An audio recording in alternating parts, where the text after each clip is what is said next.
Holidays-nale, adu namma GT Holidays da. GT Holidays, South India's #1 travel brand. You know you are special when you're with GT Holidays. Chennai Adyar முகத்துவாரம் பகுதியில் உடனடியாக தூர்வார வேண்டும் என பொதுமக்கள் கோரிக்கை விடுத்துள்ளனர். தமிழகத்தில் வடகிழக்கு பருவமழை பெய்து வரும் நிலையில் பல்வேறு பகுதிகளில் தற்பொழுதுதான் தூர்வாரும் பணி நடைபெற்று வருகிறது. குறிப்பாக சென்னை அடையாறு முகத்துவாரம் பகுதியில் தூர்வாரும் பணி மந்தமாக நடைபெற்று வருகிறது. பணிகளை விரைவாக முடிக்கவில்லை எனில் கரையோர மக்கள் பெரிதும் பாதிப்பை சந்திப்பார்கள் என்று மக்கள் அச்சம் தெரிவித்துள்ளனர். முகத்துவாரத்தில் தூர்வாரினால் நீரோட்டம் சீராக இருக்கும் என்றும் இதனால் பாதிப்பை தவிர்க்க முடியும் என்றும் தெரிவித்தனர். ஒன்று அவங்களுடைய இஷ்டத்துக்கு வெட்டணும், இல்லையா இங்கே இருக்கிற கடற்தொழில் பண்ணுறவங்கள கேட்டு வெட்டணும்.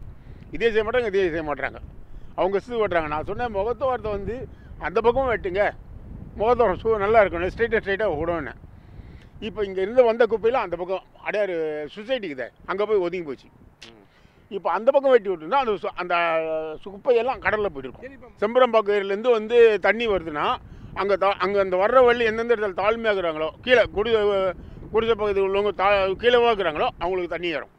தண்ணி என்னென்னா உடனே வற்றணும், தண்ணி கம்மியாகணும். உடனே என்ன மழை பெஞ்சாலும் உடனே கம்மியாகணும். இவங்க பண்ணுறது ஒரு வாரம் தண்ணி ஊற்றுறத 1 மாதம் ஆக்கிடுறாங்க. 2 நாள் தண்ணி ஊற்றுறத 1 வாரம் ஆக்கிடுறாங்க. அப்போ என்ன பண்ண முடியும்? தண்ணி எப்படி ஊற்றுவாங்க?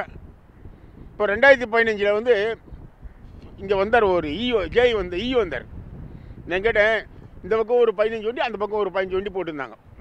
நான் சொன்னேன், இந்த வண்டிலாம் போடாதீங்க சார், இன்னும் பாதிக்கப்படுறது அங்கே தான். இங்கே தண்ணி ஹைட்லாம் இப்போ வரல. அதே 80 79 எம்ஜிஆர் பீரியடில் இந்த பிரிட்ஜு ஓட்டின மாதிரி தண்ணி வந்தது. எனக்கு 66 வயசு ஆகுது. இந்த பிரிட்ஜு ஓட்டின மாதிரி தண்ணி வந்து இப்போ 2015 பிரிட்ஜில் பாதி தான் தண்ணி வந்து. அப்போ தண்ணி எங்கேருந்து பாதிக்கப்படுது? சைதாப்பட்டா ஃபுல்லாகி போச்சுன்றாங்க, இன்னொரு பிரிட்ஜு ஃபுல்லாகி போச்சுன்றாங்க, பிரிட்ஜுக்கு மேலே தண்ணி வருதுன்றாங்க. ரெண்டாவது அங்கே ரொம்ப பாதிப்புன்றாங்க. இங்கே தண்ணி வரல, முதல்ல அங்கே வர்றதை பாருங்கள்.